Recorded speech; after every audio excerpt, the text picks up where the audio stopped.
For Trump's illegal tariffs that were first blocked, then they were confirmed blocked by a federal court, then they were temporarily reinstated. Donald Trump accused China of violating a trade truce that he claims the two agreed to earlier this month. He posted, quote, "I made a fast deal with China in order to save them from what I thought was going to be a very bad situation, and I didn't want to see that happen because of this deal, everything quickly stabilized and China got back to business as usual. China, perhaps not surprisingly to some, this part's in all caps, has totally violated its agreement with us. So much for being Mr. Nice Guy." Donald Trump didn't specify how China violated the agreement with the United States, but it didn't stop him from repeating that allegation. The tariffs on China, you said that they violated the agreement with the U.S. Well, they did. They violated a big part of the agreement we made. You know, if you read that whole statement, I was very nice to them. I helped them because they were in trouble with the stoppage of a massive amount of business. But I'm sure that I'll speak to President Xi and hopefully we'll work that out. But yeah, it's a violation of the agreement. Never any specifics. Today, Bloomberg News reported that the Trump administration is planning to extend sanctions on China's tech sector. Donald Trump's antagonistic approach to trade with China has J.P. Morgan Chase CEO Jamie Dimon sounding the alarm. At an economic forum this morning, he said this. We have problems and we got to deal with them. And then the biggest one underlying both that is the enemy within. I'm not as worried about China. China is a potential adversary. They're doing a lot of things well. They have a lot of problems. What I really worry about is us. Can we get our own act together, our own values, our own capability, our own management? Now, that's the important point here. It's not that there aren't things to deal with China, but we seem to have more things to deal with here at home. According to the U.S. Trade Representative Jameson Greer, Donald Trump's latest outburst seems to stem from China's reluctance to lift restrictions on rare earth metals. The Chinese are slow rolling their compliance, which is completely unacceptable and has to be addressed. We haven't seen the flow of some of those critical minerals as they were supposed to be doing. Now, these rare earths, U.S. automakers, for instance, rely heavily on those metals, yet Donald Trump seems determined to continue to sell this fantasy that's actually disconnected from our manufacturing and economic reality. All of the manufacturers will build their parts here, too. I mean, it used to bother me. They make a part in Canada, a part in Mexico, a part in Europe, and it's sent all over the place, and nobody knew what the hell was happening. I think if you build a car, make it in America. And I gave them a little leeway on that, gave them some leeway. But over the next year, they've got to have the whole thing built in America. That's what we want. A part in Canada, a part in Mexico, a part in Europe. And nobody knows what the hell is happening. Car production and sales span continents. The engine might be designed in Germany. The lithium battery components might come from Canada. The parts might be assembled in Mexico. And yes, they might all come together in Michigan or Ohio or Kentucky. Quote, they've got to have the whole thing built in America, end quote, does not reflect anything about either the automobile industry or, for that matter, the entire global economy in 2025. It does not reflect the reality in this country either. The factories to make all the parts to make a car don't exist in America. It would take years to create them, and in many cases, the materials those non-existent factories would need to make the parts that also don't exist in America. Donald Trump's trade rhetoric is not only outdated, it's divorced from reality, and his reaction to it is tariffs. His reaction to everything to do with trade is tariffs. Two federal courts have now said the tariffs are illegal and unconstitutional. In fact, Article 1, Section 8 of the United States Constitution speaks to this very issue. It's crystal clear. The Congress shall have power to lay and collect taxes, duties, imposts, and excises. Now, that's some antiquated language, but it means tariffs. The Congress levies tariffs, not the president, except for a few exceptions where Congress very specifically delegated tariff power to the president. But if Congress doesn't give it to you, you don't have it. And again, according to federal courts, that does not include these Trump tariffs. Even conservative outlets are making the argument that the Trump tariffs are illegal and unconstitutional. The Wall Street Journal editorial board says President Trump isn't a tariff king. The National Review editorial board says the tariff power properly belongs with Congress. Today, The Atlantic's Ilya Soman writes that Wednesday's ruling from the United States Court of International Trade against Donald Trump's tariffs was, quote, a victory for separation of powers, end quote. She continues, quote, the court ruled that Trump does not have the unbounded authority he claims to impose unlimited tariffs on goods from nearly every country. The British overthrew King Charles I in part because he tried to impose ship money taxes without legislative authorization. The President of the United States is no king, and he does not have the power to impose taxes in the form of tariffs wherever he feels like it. The court's decision upholds this fundamental principle of the Anglo-American constitutional tradition, end quote. Yesterday, Donald Trump's National Economic Council chair called the ruling a, quote, hiccup. In a month or two, you're going to look ahead and see that countries have opened their markets to American products. They've lowered their non-tariff barriers. They've lowered their tariffs. And all the countries that have done that are being treated very respectfully and very well by the United States, end quote. It's Kevin Hassett. The Trump White House has also responded to these rulings against his tariffs by, yet again, attacking the judges who ruled against Donald Trump, which, of course, included a judge that Trump himself appointed. Adam Serwer wrote about this Trump legal strategy earlier this month for The Atlantic in an article entitled, "Trump is tired of courts telling him that he's breaking the law." Quote, Chief Justice John Roberts warned in an appearance at Georgetown Law School that the rule of law is endangered. One reason for that is Roberts' own opinion that the president is nearly immune to criminal prosecution for law breaking, a finding that has emboldened Trump to ignore the law. Immunity is apparently insufficient, however. Trump also wants the ability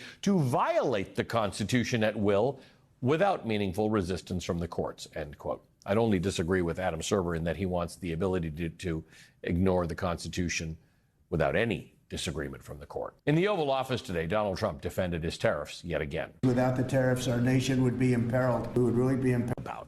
The peril is a president who thinks he's the king and that the Constitution doesn't matter. That's the peril, not the tariffs. And no matter what he says, when Donald Trump launches a trade war, we pay for it. When Donald Trump attacks the rule of law, we pay for it. When Donald Trump's tariffs are ruled illegal, he creates more uncertainty and the global economy pays for it and we pay for it. That's not leadership. That is simply chaos. Joining us now is Jared Bernstein, former chair of the White House Council of Economic Advisors in the Biden administration. Jared, the funny thing about tariffs is that some Democrats like them, some hate them, some Republicans like them, some hate them.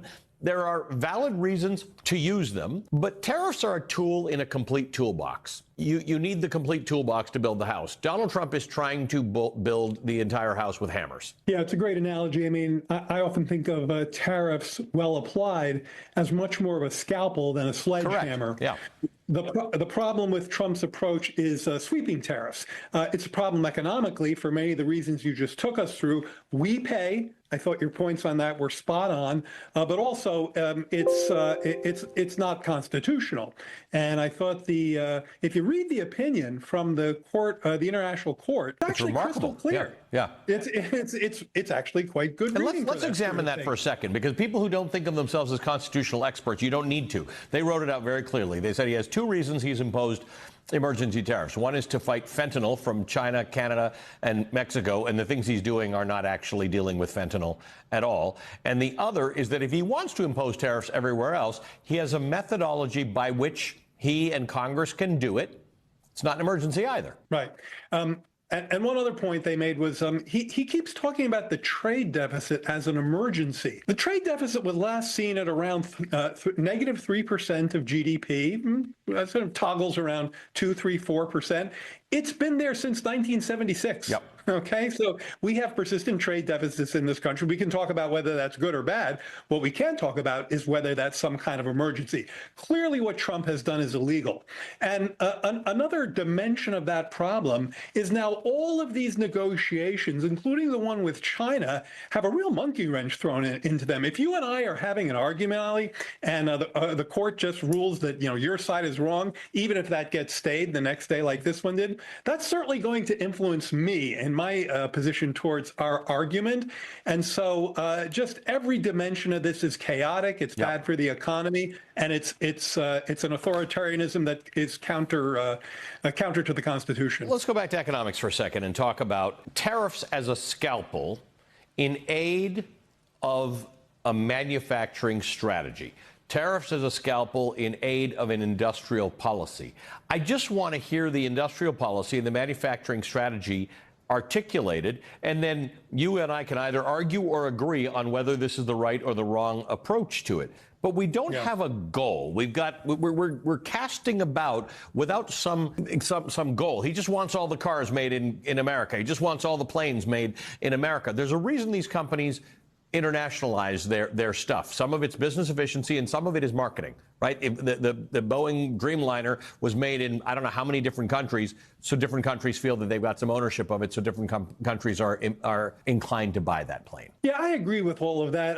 As you were speaking earlier, I was thinking about the North American, not the American, the North American auto production system. Right. Canada, U.S., Mexico. There's some other parts that come into it, but that's actually a very highly efficient system. Yes. It's one that has, by the way, union members in all three countries. The UAW in Canada is a powerful union with support over here. So that's precisely the kind of supply chain you're talking about. It's been working very well. When you go from 25 to 50% on steel tariffs, as Trump threatened today in his speech in Pennsylvania, you add thousands to the cost of a car. So let's be clear about that.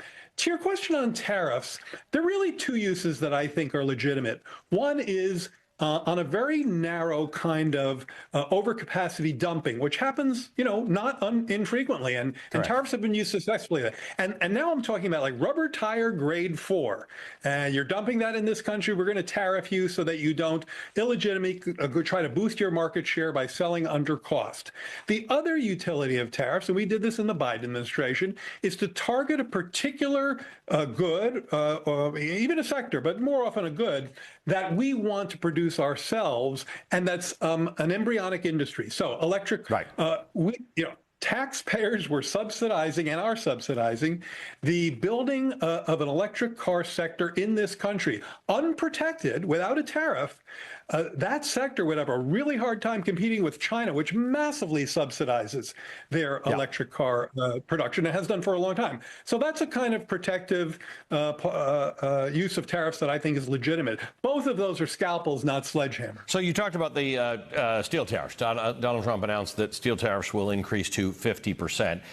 Important thing to recognize here, you want to protect industries and their workers, right? But there's the distinction that needs to be made economically between the people involved in the production of steel and the people involved in industries in which steel is consumed.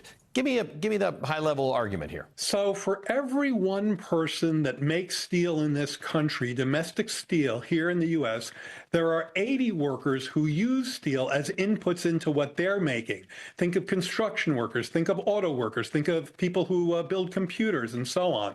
So last time Trump did this in 2018, he actually set off a significant job loss, a couple of million jobs in the manufacturing sector, because he made production so expensive for that 80-to-1 ratio of people who use steel in their job versus people who make steel. Right. Now, I'm not saying we should disregard steelmakers in this country, and there are ways to help them without hurting the much larger number of workers who use steel by making the price of that input so expensive. And that's just one example of many things that are like that. One of the things that struck me when Donald Trump was talking about the parts from Canada, the parts from Mexico, and nobody knows what the hell's going on. We all know what the hell's going on. Supply chains and this is it's. You actually couldn't build anything if you didn't know what was going on. So you know what you're getting. You have inventories. Yes, You actually that's not the problem.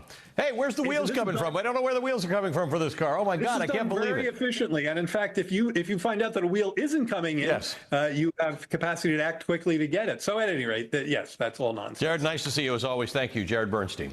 All right, coming up, we're going to talk to one of the Democratic attorneys general who sued Donald Trump over his tariff madness, plus the damage that can still be done by Trump.